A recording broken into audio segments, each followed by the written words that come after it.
Hello, I'm Kurt Lidke, Executive Director of Klamath Film, and you just watched White Whale, a dramatic coming-of-age story.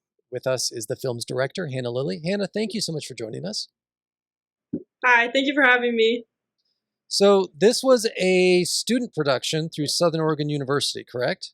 Correct, yes. And as your last project before, entering the real world, and what a way to go out. The best compliment I can give is to say that for a student film, this doesn't feel like a student film.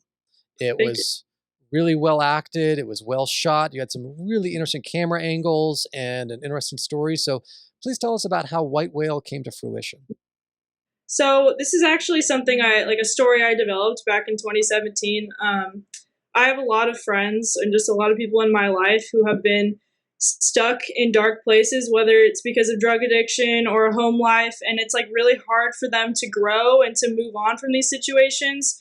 So I kind of based the idea of White Whale on that. And then in this situation for White Whale, he had the opportunity to move on and to get out of his life, and he had the choice to make of whether he wanted to get out of that hole, which is a little bit different because some people don't necessarily have the opportunity to do that. And my love is actually in cinematography. I love cinematography. And I really like how some directors and directors of photography are able to depict the emotions of its main character through dark cinematic choices. Especially like example, like Kubrick's A Clockwork Orange or Scorsese's Taxi Driver. Just these characters are slowly diving closer and closer into madness, into psychosis, and they're able to convey that through the cinematic choices. So my main goal with White Whale was to show Jonah going deeper and deeper into this hole through the cinematic choices and through these different bold like POV shots and like wide angle shots. So just conveying his misery through the cinematography and like the main theme of like trying to dig yourself out of this hole that you feel stuck in, whether it's because of drug addiction, home life, or whatever's going on. So that was the biggest thing with White Whale for me. Fantastic. Well, how did you get into filmmaking? And now that you've finished at SOU, is this your career pursuit? Yeah, definitely. I've actually had the opportunity to work on a few sets in LA as a second AC.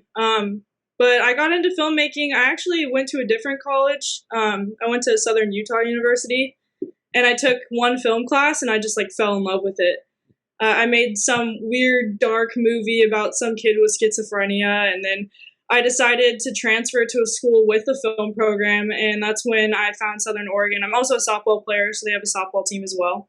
So I went over there, played softball, went to film school, and like every class I took just really like made it obvious to me that this was the career path that was right for me. Because initially I had done photography, and then that kind of got me into being like a DP and cinematographer, and like love, moody, dark, contrasty lighting. So that just really like stuck out to me. So Terrific. And since you did mention softball, I do need to say congratulations on winning the national championship. Um, thank it, you.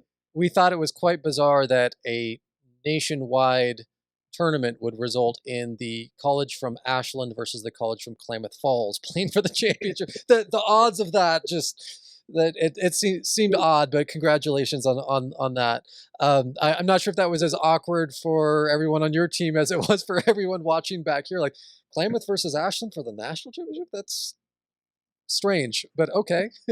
It was a little weird. It was kind of funny because we knew that was going to happen. As soon as we saw that OIT was in the World Series, we're like, we're playing them in the championship game. And then it happened. And we play College of Idaho too, and they're also in our conference. So it was just like, I don't know. We went all the way to Georgia, and just to play OIT in College of Idaho. I figured the teams could have saved some money with like bulk rate of just both teams, like take the same jet over, just like share a hotel together or something. For real. So getting back to your film, the main comment that we got back from our judges was that most were hooked on your film during the opening credits. How you utilize books and shoes and subtly insert names as opposed to using overlaying graphics like so many films do. I've seen that done in a few films before, but your film did it in a really clever way. Whose idea was that, and was that inspired from something else that you had seen? Yeah, so my producer and I, Marjorie Miller, we had the beginning of him starting in the bathroom and then him in the library, and it felt very abrupt that he was in the bathroom and then all of a sudden in the library. So we kind of had this idea of like doing the opening credits as a transition, just as like making it a little bit smoother. And of course, I got my inspiration from Napoleon Dynamite. I love that movie. The opening credits are so cool. But yeah, Marjorie Miller, she's like definitely, she made all of the credits. She did that whole thing, like did the book covers, wrote the name on the shoes, and then some of it is visual effects, and she did that as well. But yeah, it was just a cool transition, kind of like coming of age type feel that we wanted to insert into the film. So you said that you had started developing this story back in 2017, and it was largely based on people that you knew. So how much of White Whale is based on your personal experiences as well and the crew behind it, especially since, you just moved to LA and there's that whole aspect of the story. Do I go to LA or do I stick with the band? Hmm. Well, I'm actually from LA. Okay. Yeah, so I'm born and raised in Redondo Beach, California.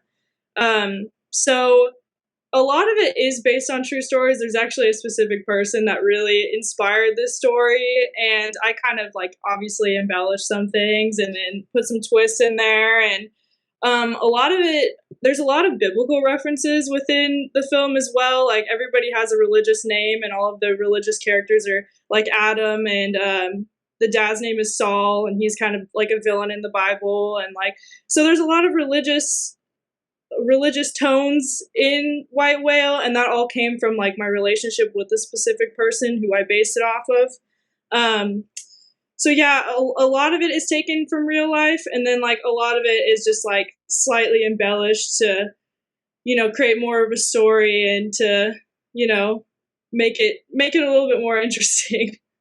And does the title also have a certain biblical reference as well, or no? Yeah, Jonah and the whale. Mhm. So that was kind of the idea, and then the white whale. Like everybody, like some people have like their white whale, and like his white whale is cocaine. So Mhm. like that was kind of the idea: Jonah and the whale and cocaine. So white whale. Well, you mentioned it a little bit earlier, but the cinematography in this film, I think, really shines. And certainly with our judges and those who have seen it, I hope that they kind of share the same thoughts. You blend different aspects really well because there's some POV shots in there. There's some in the mirror shots where the camera is just perfectly hidden. And someone who's a filmmaker myself, I know how difficult that is to do, to not have the lens in the shot when when you're shooting through a mirror. You've got some time lapse going on that's really well done. The creative opening credits stand out a lot. I know the SOU Digital Cinema program does a great job on the technical side, but where did you draw the inspiration for not just finding the story, but telling it in such a unique way from a cinematic standpoint? Well, we actually had this class in Southern Oregon where we had the opportunity to write a paper about just any film style that we really like or just any question we had about film.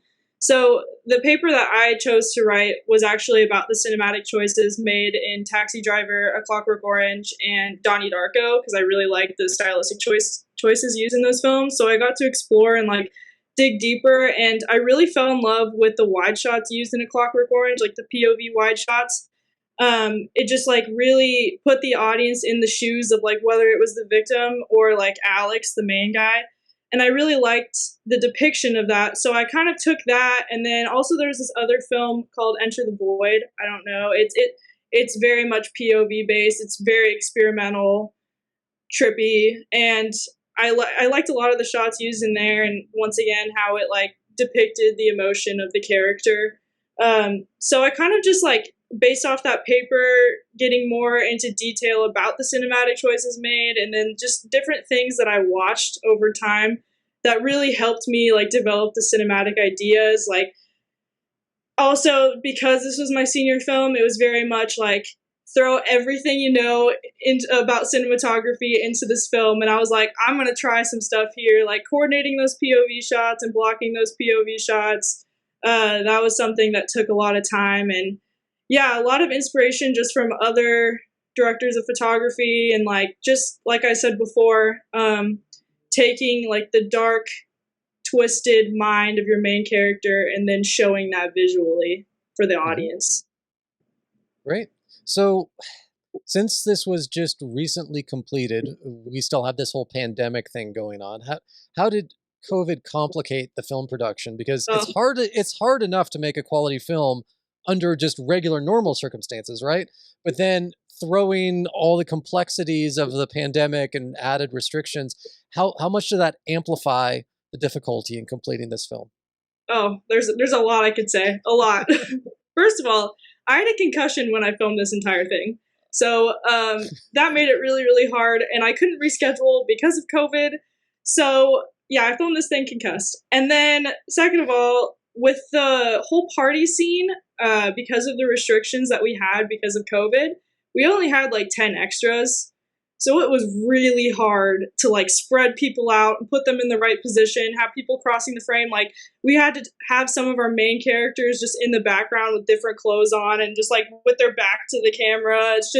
It was a very small kickback that we tried to make it look like it was a big party. And it was very hard.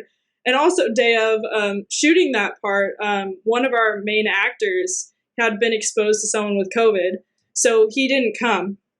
So me and my producer Marjorie, we sat there on the floor trying to figure out what we could do and like how we can rearrange the script so that it made sense.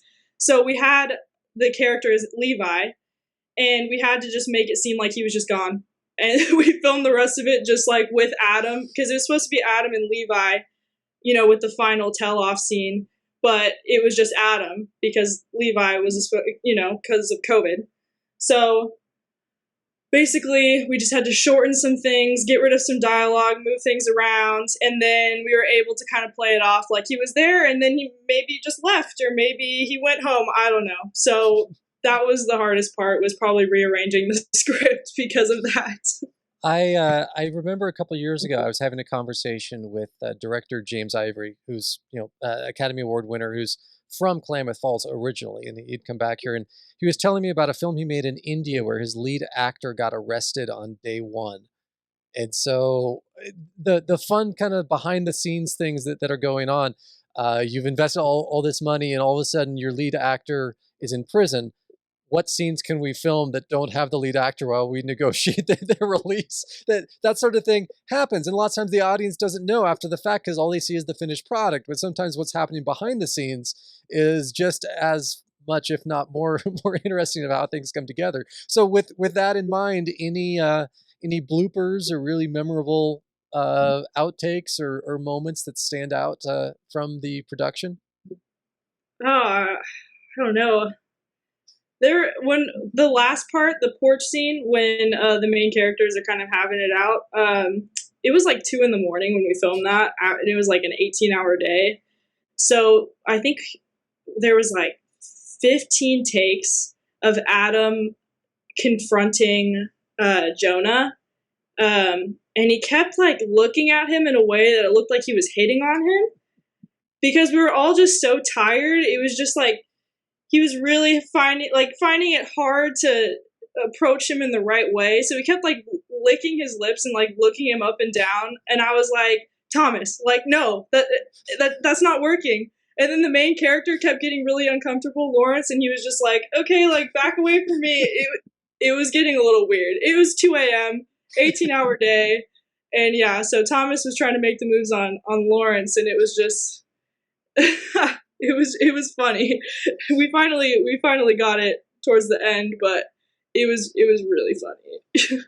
So between trying to film during a concussion, unintentional awkwardness with actors, COVID protocols, and everything else, you ended up with this extraordinary finished product. So what do you hope that people take away from watching White Whale? Well, in terms of the theme, I just really, the main message was that like no matter how dark of a place you're in or how like big of a hole that you feel like you're stuck in, that sometimes like there is a way out, and like really you should just keep fighting to live the life that you want to live, and you're not necessarily stuck in that situation. You aren't the situation that you're stuck in. Like you're bigger than that. So I think that was a big message that I was trying to convey, just with Jonah having this opportunity to get out of this situation that he was stuck in. And then in terms of like cinematography, like that's just my passion. I really hope that people through watching this are able to see like my love for cinematography and like the time that I put into like some of these shots. So I think that's just the biggest thing that I'd like people to take away from watching White Whale. Well, thank you, Hannah, for your film and for joining us. White Whale will be screened on Sunday, September 19th at 1:45 p.m. at the Ross Raglan Theater, playing in our Southern Shorts category and available all week on demand. Thank you, Hannah. Thank you. I appreciate your time.